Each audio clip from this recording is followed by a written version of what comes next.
Welcome to my channel. Today we are going to tell you the story of how the electric lamp appeared in our world. Who was the first to create it? What is its principle? And we will discover some new definitions. I am waiting for your feedback on this realization. Well, no more time to waste. Let's go. Our first stop begins with Humphrey Davy, an English scientist who created the first electric light source back in 1800. Davy was fascinated by the possibility of using electricity to create light. His main goal was to find a way of lighting that was more efficient and brighter than traditional candles and oil lamps.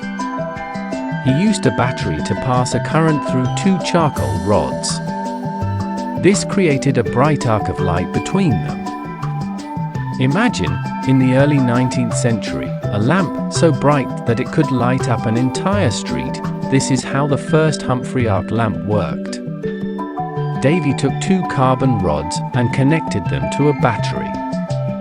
When an electric current was passed through the rods, a bright arc of light appeared between them. This was because the electric current heated the charcoal to a very high temperature, causing it to emit bright light. The light emitted by the arc was so bright that it could illuminate a large area. It was the first electric lantern in the world. Humphrey Davy first demonstrated his arc lamp in public in 1809. He expected this technology to replace traditional light sources, especially in large spaces such as streets and factories. His invention became a real sensation and showed the potential of electricity as a light source. Although Davy's arc lamp did not become widely used due to its brightness and complexity, it became the basis for further research and invention. It was so bright that it could illuminate an entire street at once. The next step was taken by William State, who improved the arc lamp by adding regulators to stabilize the arc.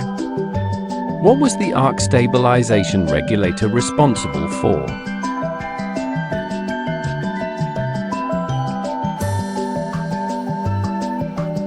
One of the main tasks of the controller was to maintain the optimum distance between the electrodes where the arc was generated.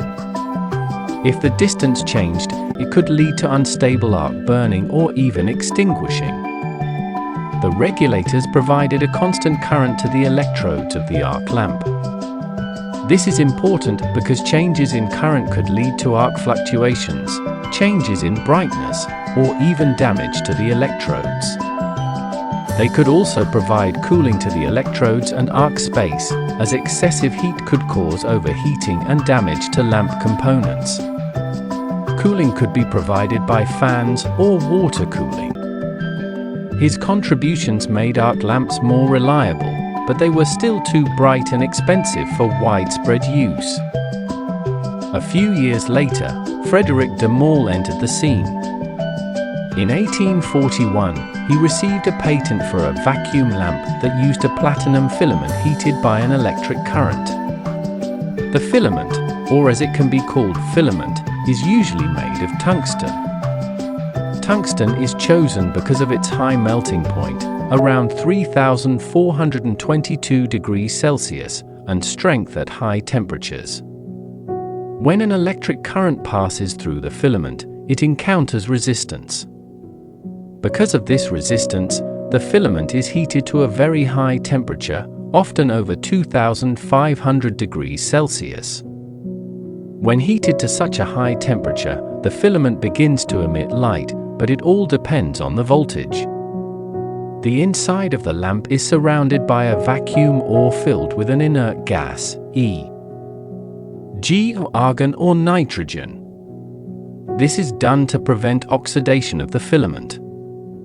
In a vacuum or inert gas, there is no oxygen that could interact with the hot tungsten and destroy the filament. This method had one major drawback: the tungsten filament gradually evaporates and eventually burns out, which limits the life of the lamp. This was an important step forward, although platinum was too expensive for mass production. But the real breakthrough came in 1878, when the English physicist Joseph Swan introduced his incandescent lamp with a carbon filament in a vacuum. It was practical and could be used in everyday life. Swan made a public demonstration that impressed the public. And then came Thomas Edison. In 1879, Edison improved Swan's lamp by using a filament made of carbonized bamboo, which made the lamp more durable. He also created an efficient power supply system that allowed his lamps to be used on a large scale. Let's take a closer look. Carbonization is a thermal process in which organic materials are heated to high temperatures in the absence of oxygen, which results in their transformation into a carbon form. And carbonized bamboo is bamboo material that has undergone the carbonization process. For this process, bamboo stalks are first harvested and stripped of their outer layers.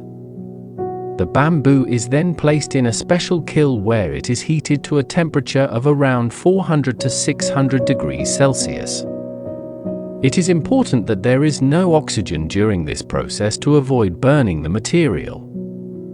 Under the influence of high temperatures, the bamboo material decomposes into volatile compounds and solid carbon mass. The volatile compounds are removed and the residue is converted into carbonized bamboo. Once complete, the material is cooled under controlled conditions to avoid oxidation. Carbonized bamboo is also often used in water filters because of its ability to absorb impurities and odors, improving the taste and quality of water, and is often the raw material for the production of activated carbon, which is used in air filters and medical masks, and finally, a modern lamp that we all know very well. It is called LED lamps, in which the main component is LEDs.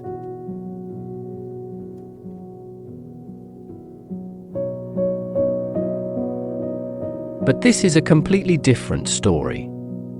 And this is the end of this story. But as always, we will work on other more interesting stories. Thank you for your attention. See you soon.